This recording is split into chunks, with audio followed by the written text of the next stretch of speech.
আজকে আমরা আলোচনা করব যে ইনসুলিন আর ট্যাবলেটের মধ্যে কোনটা ভালো, কোনটা পেশেন্টরা নেবেন, কোনটার কি সাইড এফেক্ট, কোনটার কি খরচ এবং ডাক্তারবাবুরা কোনটা কোন সময় প্রেসক্রাইব করেন, এই পুরো ব্যাপারটা নিয়ে। নমস্কার, আমি ডক্টর এস এ মল্লিক। আমি একজন ফিজিশিয়ান, আমি ডায়াবেটিস পেশেন্টদের চিকিৎসা করে থাকি। আজকে আমাদের টপিক অফ ডিসকাশন হচ্ছে ইনসুলিন ভার্সেস ট্যাবলেট, এটা নিয়ে। তো প্রথমেই আমি ট্যাবলেটটা নিয়ে বলি যে কী কী ট্যাবলেট আমরা বাজারে কিনতে পাওয়া যায়। ট্যাবলেট বাজারে কিনতে পাওয়া যায় বাইগুয়ানাইড নামে, যেটা মেটফরমিন পাওয়া যায়। অনেক অন্যান্য ওষুধও আছে। আমাদের বাইগুয়ানাইডটার কথা প্রথমে এই কারণেই বললাম কারণ এটা সব থেকে বেশি ব্যবহার হয়। এর আবার এখন SGLT2 ইনহিবিটার, DPP4 ইনহিবিটার এগুলো খুব ব্যবহার চলছে। সালফোনিলুরিয়া গ্রুপের ওষুধ খুব এককালে চলেছে, এখন একটু ব্যবহার কমেছে, কিন্তু তাও প্রচুর চলছে। অ্যাকারবোস বলে একটা গ্রুপ আছে যেটা আলফা গ্লুকোসাইড ইনহিবিটার এগুলোর মধ্যে পড়ে আর কি, সেটা আমাদের পিপি সুগার কমাতে হেল্প করে। আর থায়াজোলিডিনেরান্স বা পায়াগ্লুটাজন গ্রুপের ওষুধ, এই ওষুধগুলো মোটামুটি আমাদের বাজারে পাওয়া যায়, এগুলো আমরা ব্যবহার করি। আর ইনসুলিনের মধ্যে শর্ট অ্যাক্টিং আছে, ইন্টারমিডিয়েট অ্যাক্টিং আছে, লং অ্যাক্টিং আছে ইনসুলিন। এখন প্রথমেই আসি যে কখন ট্যাবলেট ব্যবহার করা হয়, কখন ইনসুলিন ব্যবহার করা হয়। মনে করুন আপনি অনেক দিন ধরে ট্যাবলেট খাচ্ছেন, একটা সময় পরে ট্যাবলেটের ডোজ বাড়িয়েও আপনার সুগার কন্ট্রোল করা যাচ্ছে না, তখন ডাক্তারবাবু ইনসুলিনের সাহায্য নেন, ইনসুলিন আপনাকে নিতে বলেন। ইনসুলিন দেওয়ার কথা বললেই পেশেন্টরা দুটো জিনিস আমাকে জিজ্ঞেস করেন। একটা হচ্ছে যে ইনসুলিন যে ডাক্তারবাবু শুরু করছেন এটা সারা জীবন নিতে হবে কি না, আর ইনসুলিনের সাইড এফেক্ট কী হয়। প্রথম কথা আমি আপনাকে বলি, ইনসুলিন যদি সারা জীবনও নিতে হয় সেটাও ভালো, কারণ ইনসুলিনের সাইড এফেক্ট ট্যাবলেটগুলোর থেকে অনেক কম। আর 2 নম্বর, ইনসুলিনের খরচ দেখা গেছে যে ওষুধগুলোর থেকে অনেক সময় খরচ অনেক কম পড়ে। শুধু অসুবিধা একটাই যে ইনসুলিন শরীরের মধ্যে কোনো একটা জায়গায় ফুটিয়ে নিতে হয়, কিন্তু নিডলগুলো এতই ছোট, মশা কামড়ালে বোধহয় এর থেকে বেশি ব্যথা লাগে।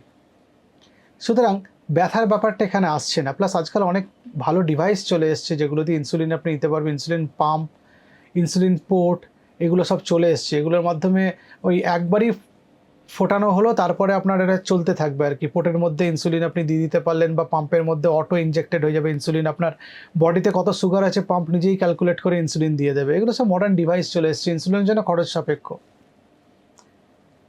ডাক্তার কখন আপনাকে ইনসুলিন দিচ্ছেন সেটা বুঝছেন কি করে? কিছু টেস্ট আছে ব্লাডের, সেগুলো করে দেখে নেওয়া যায় যে আপনার ব্লাডে ইনসুলিন, মানে শরীর আর ইনসুলিন তৈরি করছে কিনা। যদি শরীর ইনসুলিন তৈরি করা বন্ধ করে দেয় বা শরীরে ইনসুলিন স্টোর যদি শেষ হয়ে যায়, তখন আপনাকে ইনসুলিন নিতে হবে। সাইড এফেক্টের কথায় আসি। ইনসুলিনের সাইড এফেক্ট হচ্ছে ওয়েট বেড়ে যাওয়া, লাইপোডিস্ট্রফি, একটু পেন, ব্যথা, এগুলো হয় আর কি।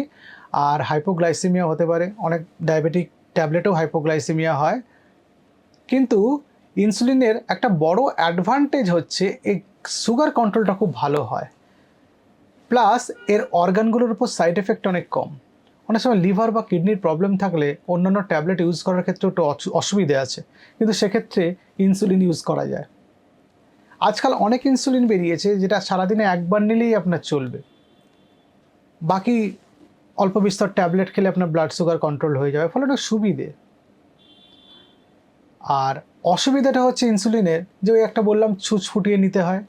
2 নম্বর, ইনসুলিনটা একটা স্টোর করার ব্যাপার আছে, একটা ফ্রিজ লাগে, সেখানে ইনসুলিন রাখতে হয়। সেটা একটা ইনভেস্টমেন্ট বলতে পারেন, বা একটা মাথা ব্যথার কারণ বলতে পারেন। বা কোথাও বেড়াতে গেছেন বা কোথাও অনুষ্ঠান বাড়িতে গেছেন, তখন ইনসুলিন নেওয়ার ক্ষেত্রে একটু অসুবিধা হয়, কারণ খাবার সঙ্গে সম্পর্ক থাকে অনেক সময়। কিন্তু আধুনিক যে ইনসুলিন কিছু পাওয়া গেছে সেগুলো যখন তখন নিলেই হয়, খাবার সঙ্গে কোনো রিলেশন নেই। কিছু ইনসুলিন বেরিয়েছে বাজারে, আধুনিক ইনসুলিন, সেগুলোতে অনেক সুবিধে।